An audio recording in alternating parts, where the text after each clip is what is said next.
Hi shalom. இயேசு கிறிஸ்துவின் நாமத்தினால உங்களுக்கு கிருபையும் சமாதானம் உண்டாகட்டும். மறுபடியும் ஒரு வீடியோ மூலமா உங்கள பார்க்குறதுல ரொம்ப சந்தோஷம்.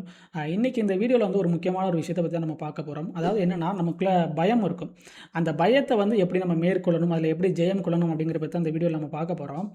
ஃபர்ஸ்ட்டு ஆண்டவர் வந்து நம்மள படைக்கும்போது ஒரு பயப்படுற ஒரு பீயிங்கா நம்மள படைச்சிருக்க மாட்டார். ஏன்னா ஆண்டவருக்குள்ள பயம் கிடையாது. அவருடைய சாயலும், அவருடைய ரூபத்தின்படி தான் நம்ம உண்டாக்கப்பட்டிருக்கோம்.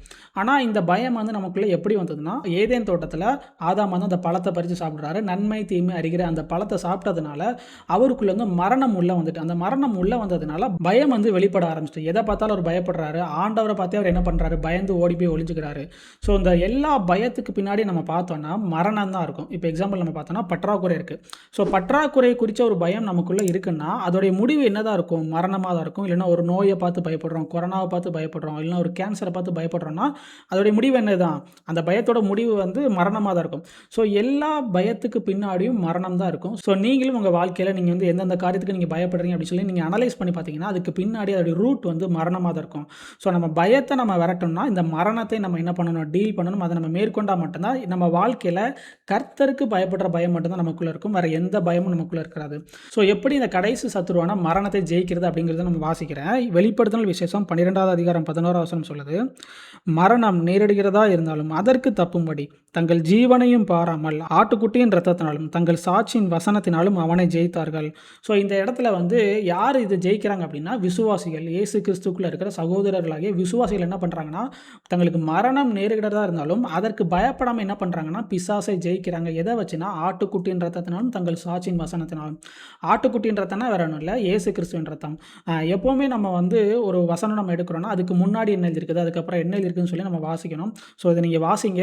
அதோடைய கான்டெக்ஸ்ட் என்னன்னு சொல்லி நான் சொல்றேன். அது என்னன்னா, வானத்தில யுத்தம் உண்டாயிருச்சு. அதாவது ஹெவன் ஸ்பிரிச்சுவல் ரெல்ம்ல வந்து ஒரு யுத்தம் உண்டாயிருச்சு. அந்த யுத்தம் உண்டானதுனால என்ன ஆகுதுன்னா, அது வந்து ஸ்பிரிச்சுவல் ரெல்ம்ல உண்டான யுத்தம் வந்து பிசிக்கல் ரெல்ம்ல ரிஃப்ளெக்ட் ஆகும். ஸோ, அப்படி வந்து விசுவாசிகளுடைய வாழ்க்கையில வந்து நெறைய விதமான பிரச்சனைகள் ஏற்படுது. பொதுவாவே விசுவாசிகள் எல்லாமே அந்த டைம்ல என்ன பண்றாங்கன்னா, வேற ஒரு மார்க்கத்துல இருந்து புதுசா கிறிஸ்துவுக்குள்ள வந்திருப்பாங்க. அப்ப என்ன ஆகும்னா, பழைய மார்க்கத்துல உள்ளவங்க வந்து அவங்களுக்கு நெறைய பிரச்சனை குடுப்பாங்களா இருக்கும். ஸோ, அந்த பிரச்சனையா இருக்கலாம். இல்லன்னா வேற ஒரு பிரச்சனையா இருக்கலாம். ஸோ, இப்படி பலவிதமான பிரச்சனைகள அவங்க சந்திக்கிறாங்க. ஆனா, அந்த இடத்துல நம்ம பார்த்தோம்னா, அவங்க யாருமே அந்த பிசிக்கலான ஒரு பிரச்சனைய வந்து பிசிக்கலா அவங்க அட்ரஸ் பண்ணல. ஏன்னா, அவங்களுக்கு நல்லா தெரியும் பிசிக்கலா ஒரு பிரச்சனை இருந்தாலும், அதோடைய ரூட் வந்து இங்க இல்ல. அது வந்து ஹெவன்லி ரெல்ம்ஸ்ல ஒரு ஸ்பிரிச்சுவல் ரெல்ம்ல நடக்கிற ஒரு பிரச்சனை தான் இங்க ரிஃப்ளெக்ட் ஆகுது. அப்போ இங்க நம்ம இத டீல் பண்ண முடியாது. ஸ்பிரிச்சுவல் ரெல்ம்ல தான் நம்ம டீல் பண்ணணும்னு சொல்லி அவங்க என்ன பண்றாங்க, ஆட்டுக்குட்டியின் இரத்தத்தையும், சாட்சியின் வசனத்தையும் கொண்டு பிசாசை ஜெயிக்கிறாங்க. அது எப்படி ஆட்டுக்குட்டியின் இரத்தம் வந்து ஸ்பிரிச்சுவலா நம்ம சொல்லணும் அப்படின்னா, இப்போ இயேசு கிறிஸ்து வந்து நமக்காக இரத்தம் சிந்தியிருக்கிறாரு. ஆனா, இன்னைக்கு அந்த இது வந்து பிசிக்கலா நம்ம கையில இல்ல. எப்போ இயேசு கிறிஸ்து சிலுவையில அந்த இரத்தத்தை சிந்தினாரோ, அப்பவே அது வந்து ஒரு ஸ்பிரிச்சுவல் திங்கா மாறிட்டு. ஸோ, ஸ்பிரிச்சுவலா இருக்கிற ஒரு பிரச்சனைய நம்ம ஸ்பிரிச்சுவலான ஒரு விஷயத்த கொண்டு தான் நம்ம டீல் பண்ணணும். ஸோ, அப்படி இந்த சகோதரர்களாகிய விசுவாசிகள் என்ன பண்றாங்கன்னா, ஆட்டுக்குட்டியின் இரத்தத்தினாலும் தங்கள் சாட்சியின் வசனத்தினாலும் பிசாசை ஜெயிக்கிறாங்க. ஸோ, அதே ஃபார்முலா தான், அதே விஷயம் தான் இன்னைக்கு நம்ம கையிலயும் இருக்குது. இன்னைக்கு உங்க வாழ்க்கையில வந்து உங்களுக்கு பலவிதமான பிரச்சனைகள் நடக்கலாம். அந்த பிரச்சனைகள் எல்லாத்தையும் நீங்க என்ன பண்ணணும்னு நினைக்காதீங்க. பிசிக்கலா அத அட்ரஸ் பண்ணணும். எப்படியாவது அ உங்களுக்கு வேலை இல்லாம இருக்கலாமா இருக்கும். இல்லன்னா ஒரு நோய் இருக்குமா இருக்கும். இல்ல ஒரு பற்றாக்குறை, ஒரு ஃபினான்ஷியல்ல இருக்கிற பிரச்சனையா இருக்கும்.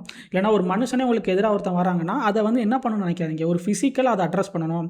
நான் எப்படியாவது என்னுடைய திறமைய கொண்டு நான் அத பண்ணிருவேன். என்னுடைய ஸ்ட்ரென்த்த வச்சு பண்ணிருவேன். இல்லன்னா எனக்கு நெறைய இன்ஃப்ளூயன்ஸ் இருக்கு. அத வச்சு பண்ணிருவேன்னு சொல்லி நீங்க நினைக்காம, அப்படி நம்ம நினைக்கவே கூடாது. ஏன்னா, அந்த பிசிக்கலா இருக்க பிரச்சனையே ஸ்பிரிச்சுவலோட ரிஃப்ளெக்ஷன் தான். ஸோ, நம்ம ஸ்பிரிச்சுவலா நம்ம டீல் பண்ணணும். ஸோ, அது எப்படி நம்ம டீல் பண்ணா, ஆட்டுக்குட்டியின் இரத்தத்த நம்ம தியானிக்கணும். இயேசு கிறிஸ்து நமக்காக எதுக்காக இரத்தம் சிந்தினாரு? அந்த இரத்தம் நமக்காக என்னென்ன நன்மைகளை பேசுகிறது? அப்படிங்கிற இயேசு கிறிஸ்துவின் இரத்தத்தை கொண்டும், அந்த சாட்சியின் வசனமாகிய ஆண்டவருடைய வார்த்தை, அந்த ஆண்டவருடைய வார்த்தை வந்து ஒரு பட்டயமா இருக்குது. ஸோ, அந்த பட்டயத்தை கொண்டும், இயேசு கிறிஸ்துவின் இரத்தத்தை கொண்டும் நம்ம என்ன பண்ணணும்னா, இந்த ஸ்பிரிச்சுவலான விஷயத்த நம்ம அட்ரஸ் பண்ணும்போது, நம்ம எங்கெல்லாம் பயப்படுறோமோ, எங்கெல்லாம் நமக்கு பிரச்சனை இருக்குதோ, அந்த இடத்துலலாம் நம்ம பெரிய ஜெயத்தை பார்ப்போம்.